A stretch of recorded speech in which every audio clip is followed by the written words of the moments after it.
मुरली सुनते समय अभ्यास कीजिए। मैं आत्मा गॉडली स्टूडेंट हूँ। ईश्वरीय यूनिवर्सिटी में सुप्रीम टीचर शिव बाबा मुझे पढ़ा रहे हैं। ओम शांति। 10 जनवरी 2022। शिव बाबा के मधुर महावाक्य। मीठे बच्चे, श्रीमत पर तुम्हें सबकी रूहानी खातिरी करनी है।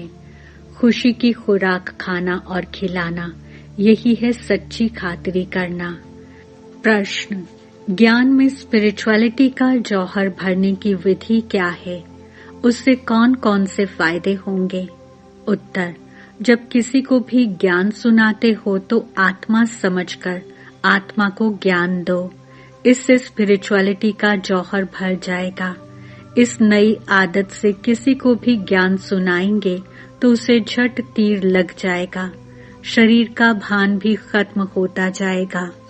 फिर माया के तूफान व बुरे संकल्प भी नहीं आएंगे। क्रिमिनल आई भी नहीं रहेगी। ओम शांति। ज्ञान का तीसरा नेत्र देने वाला रूहानी बाप बैठ रूहानी बच्चों को समझाते हैं। ज्ञान का तीसरा नेत्र सिवाय बाप के और कोई दे नहीं सकता। अभी तुम बच्चों को ज्ञान का तीसरा नेत्र मिला है।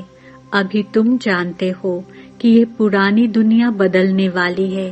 बेचारे मनुष्य नहीं जानते कि कौन बदलाने वाला है और कैसे बदलाते हैं, क्योंकि उन्हों को ज्ञान का तीसरा नेत्र ही नहीं है। तुम बच्चों को भी ज्ञान का तीसरा नेत्र मिला है, जिससे तुम सृष्टि के आदि मध्य अंत को जान गए हो। ये है ज्ञान की सैक्रीन। सैक्रीन का एक बूंद भी कितना मीठा होता है। ज्ञान का भी एक ही अक्षर है, मन मना भव। ये अक्षर सभी से कितना मीठा है। अपने को आत्मा समझ और बाप को याद करो। बाप शांति धाम और सुख धाम का रास्ता बता रहे हैं। बाप आए हैं बच्चों को स्वर्ग का वर्षा देने, तो बच्चों को कितनी खुशी रहनी चाहिए। कहते भी हैं खुशी जैसी खुराक नहीं। जो सदैव खुशी मौज में रहते हैं उनके लिए वह जैसे खुराक होती है। इस जन्म मौज में रहने की ये जबरदस्त खुराक है। ये खुराक सदैव एक दो को खिलाते रहो। एक दो की जबरदस्त खातिरी ये करनी है। ऐसी खातिरी और कोई मनुष्य की कर ना सके। तुम बच्चे श्रीमत पर सभी की रूहानी खातिरी करते हो। सच्ची सच्ची खुश खैराफत भी ये है किसको बाप का परिचय देना। मीठे बच्चे जानते हैं बेहद के बाप द्वारा हमको जीवन मुक्ति की खुराक मिलती है। सतयुग में भारत जीवन मुक्त था, पावन था। बाप बहुत बड़ी ऊंची खुराक देते हैं। तब तो गायन है, अतीन्द्रिय सुख पूछना हो तो गोप गोपियों से पूछो। ये ज्ञान और योग की कितनी फर्स्ट क्लास वंडरफुल खुराक है, और ये खुराक एक ही रूहानी सर्जन के पास है और किसको इस खुराक का मालूम ही नहीं है। बाप कहते हैं मीठे बच्चों, तुम्हारे लिए तीरी अर्थात हथेली पर सौगात ले आया हूँ। मुक्ति जीवन मुक्ति की ये सौगात मेरे पास ही रहती है। कल्प कल्प मैं ही आकर तुमको देता हूँ, फिर रावण छीन लेता है। तो अभी तुम बच्चों को कितना खुशी का पारा चढ़ा रहना चाहिए। तुम जानते हो हमारा एक ही बाप टीचर और सच्चा सच्चा सद्गुरु है, जो हमको साथ ले जाते हैं। मोस्ट बिलव्ड बाप से विश्व की बादशाही मिलती है। यह कम बात है क्या? तो सदैव हर्षित रहना चाहिए। Godly student life is the best. ये अभी का ही गायन है ना। फिर नई दुनिया में भी तुम सदैव खुशियां मनाते रहेंगे। दुनिया नहीं जानती कि सच्ची सच्ची खुशियां कब मनाई जाएंगी। मनुष्यों को तो सत्युग का ज्ञान ही नहीं है, तो यहाँ ही मनाते रहते हैं। परंतु इस पुरानी सतो प्रधान दुनिया में खुशी कहाँ से आई? यहाँ तो त्राही त्राही करते रहते हैं। कितना दुख की दुनिया है। बाप तुम बच्चों को कितना सहज रास्ता बताते हैं। गृहस्थ व्यवहार में रहते कमल फूल समान रहो। धंधा धोरी आदि करते भी मुझे याद करते रहो। जैसे आशिक और माशूक होते हैं, वे तो एक दो को याद करते रहते हैं। वह उनका आशिक, वह उनका माशूक होता है। यहाँ वह बात नहीं है। यहाँ तो तुम सभी एक माशूक के जन्म जन्मांतर से आशिक हो रहते हो। बाप कभी तुम्हारा आशिक नहीं बनता। तुम उस माशूक से मिलने के लिए याद करते आए हो। जब दुख जास्ती होता है तो जास्ती सुमरन करते हैं। गायन भी है, दुख में सुमरन सब करें, सुख में करे न कोई। इस समय बाप भी सर्वशक्तिवान है तो दिन प्रतिदिन माया भी सर्वशक्तिवान तमो प्रधान होती जाती है। इसलिए अब बाप कहते हैं, मीठे बच्चे देही अभिमानी बनो, अपने को आत्मा समझ मुझ बाप को याद करो और साथ साथ दैवी गुण भी धारण करो, तो तुम ऐसे अर्थात लक्ष्मी नारायण बन जाएंगे। इस पढ़ाई में मुख्य बात है ही याद की। ऊंचते ऊंच बाप को बहुत प्यार स्नेह से याद करना चाहिए। वह ऊंचते ऊंच बाप ही नई दुनिया स्थापन करने वाला है। बाप कहते हैं, मैं आया हूँ तुम बच्चों को विश्व का मालिक बनाने, इसलिए अब मुझे याद करो तो तुम्हारे अनेक जन्मों के पाप कट जाएं। पतित पावन बाप कहते हैं, तुम बहुत पतित बन गए हो, इसलिए अब तुम मुझे याद करो तो तुम पावन बन और पावन दुनिया का मालिक बन जाएंगे। पतित पावन बाप को ही बुलाते हैं ना। अब बाप आए हैं तो जरूर पावन बनना पड़े। बाप दुख हरता सुख करता है। बरोबर सतयुग में पावन दुनिया थी तो सभी सुखी थे। अब बाप फिर से कहते हैं, बच्चे शांति धाम और सुख धाम को याद करते रहो। अभी है संगम युग। खिवैया तुमको इस पार से उस पार ले जाते हैं। नैया कोई एक नहीं, सारी दुनिया जैसे एक बड़ा जहाज है, उनको पार ले जाते हैं। तुम मीठे बच्चों को कितनी खुशियां होनी चाहिए। तुम्हारे लिए तो सदैव खुशी ही खुशी है। बेहद का बाप हमको पढ़ा रहे हैं। वाह, ये तो कब न सुना न पढ़ा।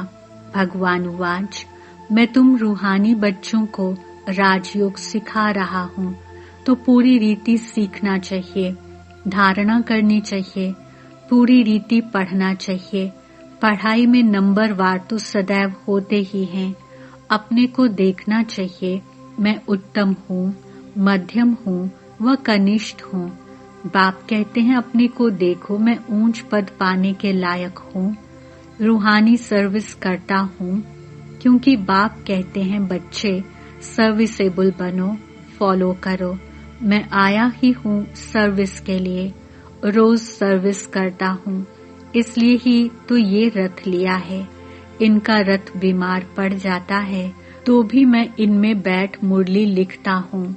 मुख से तो बोल नहीं सकते तो मैं लिख देता हूँ, ताकि बच्चों के लिए मुरली मिस ना हो।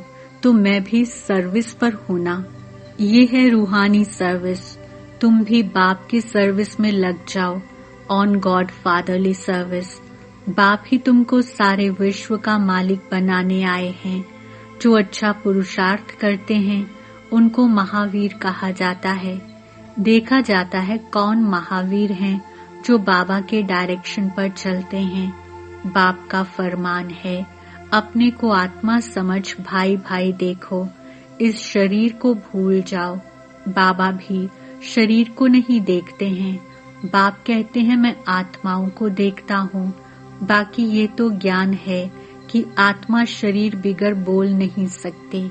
मैं भी इस शरीर में आया हूँ, लोन लिया हुआ है। शरीर के साथ ही आत्मा पढ़ सकती है। बाबा की बैठक यहाँ है। ये है अकाल तख्त। आत्मा अकाल मूर्त है। आत्मा कब छोटी बड़ी नहीं होती है। शरीर छोटा बड़ा होता है।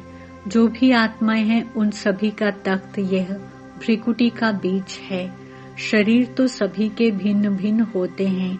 किसका अकाल तख्त पुरुष का है, किसका अकाल तख्त स्त्री का है, किसका अकाल तख्त बच्चे का है। बाप बैठ बच्चों को रूहानी ड्रिल सिखलाते हैं। जब कोई से बात करो तो पहले अपने को आत्मा समझो। हम आत्मा फलाने भाई से बात करते हैं। बाप का पैगाम देते हैं कि शिव बाबा को याद करो। याद से ही जंग उतरनी है। सोने में जब अलॉय पड़ती है तो सोने की वैल्यू ही कम हो जाती है। तुम आत्माओं में भी जंग पड़ने से तुम वैल्यूलेस हो गए हो। अब फिर पावन बनना है। तुम आत्माओं को अब ज्ञान का तीसरा नेत्र मिला है। उस नेत्र से अपने भाइयों को देखो।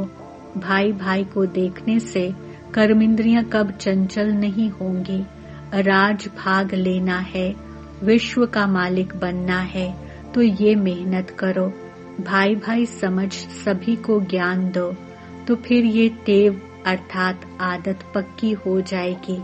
सच्चे सच्चे ब्रदर्स तुम सभी हो। बाप भी ऊपर से आए हैं, तुम भी आए हो। बाप बच्चों सहित सर्विस कर रहे हैं। सर्विस करने की बाप हिम्मत देते हैं।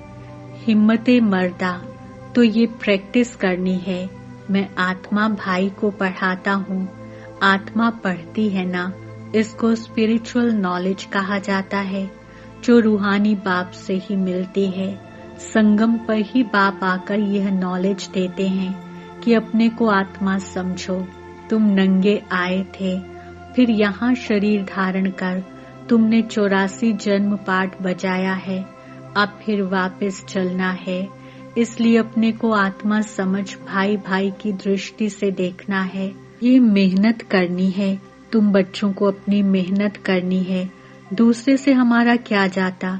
चैरिटी बिगिंस एट होम अर्थात पहले खुद को आत्मा समझ, फिर भाइयों को समझाओ तो अच्छी रीति तीर लगेगा।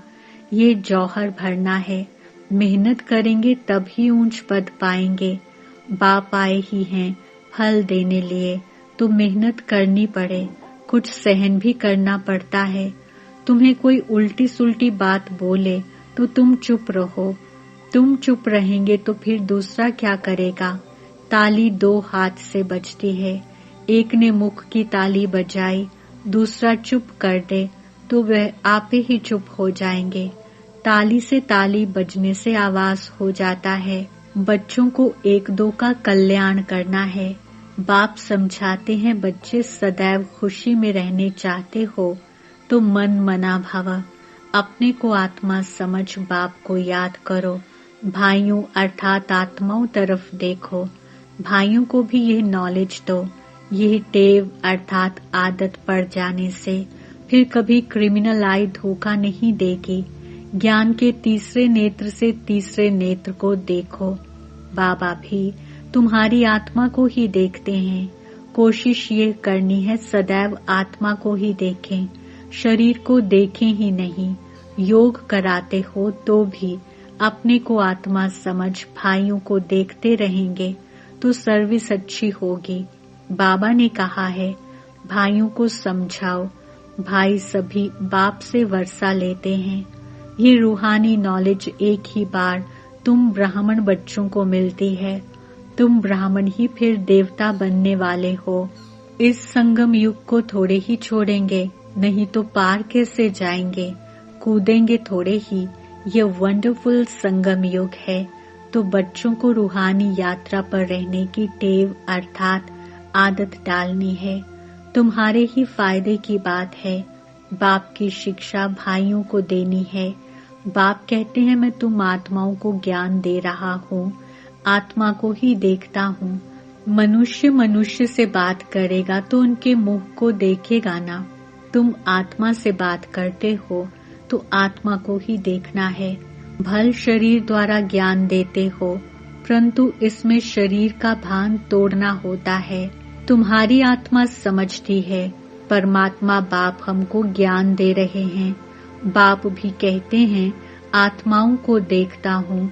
आत्माएं भी कहती हैं हम परमात्मा बाप को देख रहे हैं, उनसे नॉलेज ले रहे हैं। इसको कहा जाता है स्पिरिचुअल ज्ञान की लेन देन। आत्मा की आत्मा के साथ। आत्मा में ही ज्ञान है, आत्मा को ही ज्ञान देना है। ये जैसे जौहर है, तुम्हारे ज्ञान में ये जौहर भर जाएगा तो किसको भी समझाने से झट तीर लग जाएगा। बाप कहते हैं प्रैक्टिस करके देखो तीर लगता है या नहीं। यह नई टेव अर्थात आदत डालनी है तो फिर शरीर का भान निकल जाएगा। माया के तूफान कम आएंगे, बुरे संकल्प नहीं आएंगे, क्रिमिनल आई भी नहीं रहेगी।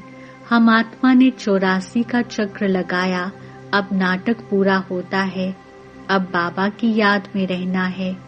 याद से ही तमो प्रधान से सतो प्रधान बन सतो प्रधान दुनिया के मालिक बन जाएंगे। कितना सहज है।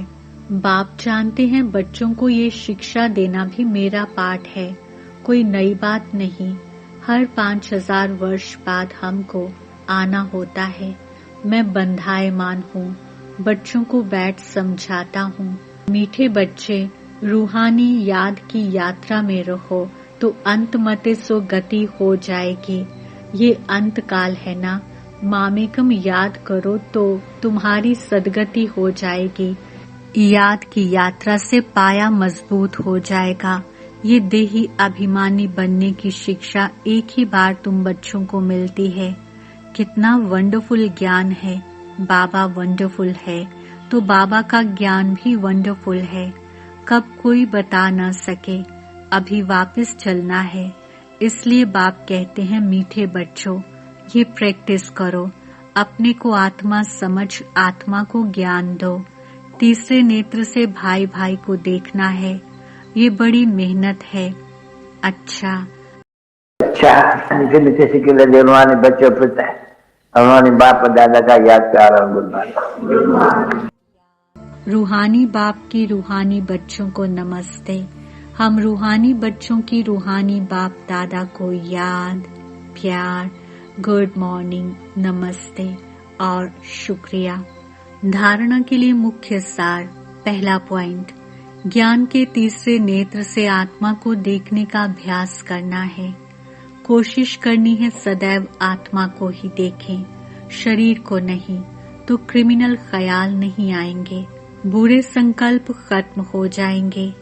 दूसरा, ताली 2 हाथ से बजती है, इसलिए जब तुम्हें कोई उल्टी सुल्टी बात बोले तो तुम चुप रहो।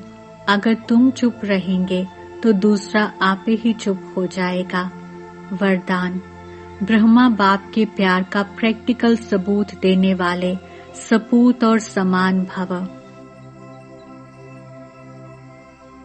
स्पष्टीकरण, यदि कहते हो कि ब्रह्मा बाप से हमारा बहुत प्यार है तो प्यार की निशानी है जिससे बाप का प्यार रहा उससे प्यार हो। जो भी कर्म करो, कर्म के पहले, बोल के पहले, संकल्प के पहले चेक करो कि ये ब्रह्मा बाप को प्रिय है। ब्रह्मा बाप की विशेषता विशेष यही रही, जो सोचा वह किया, जो कहा वह किया। अपोजिशन होते भी सदा अपनी पोजीशन पर सेट रहे। तो प्यार का प्रैक्टिकल सबूत देना अर्थात फॉलो फादर कर सपूत और समान बनना। स्लोगन, खुशनसीब आत्मा वह है जिसके संकल्प में भी दुख की लहर नहीं आती। ओम शांति। लवलीन स्थिति का अनुभव करो। परमात्म प्यार अखुट है, अटल है। इतना है जो सर्व को प्राप्त हो सकता है। लेकिन परमात्म प्यार प्राप्त करने की विधि है न्यारा बनना।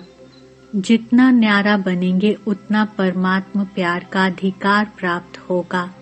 ऐसी न्यारी प्यारी आत्माएं ही लवलीन स्थिति का अनुभव कर सकती हैं। ओम शांति।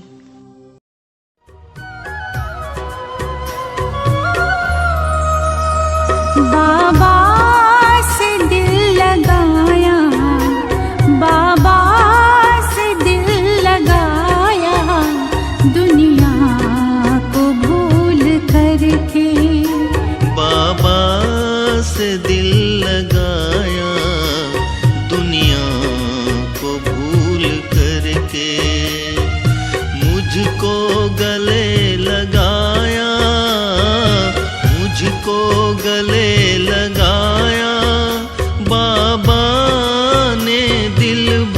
के बाबा ने दिल भर के बाबा से दिल लगाया दुनिया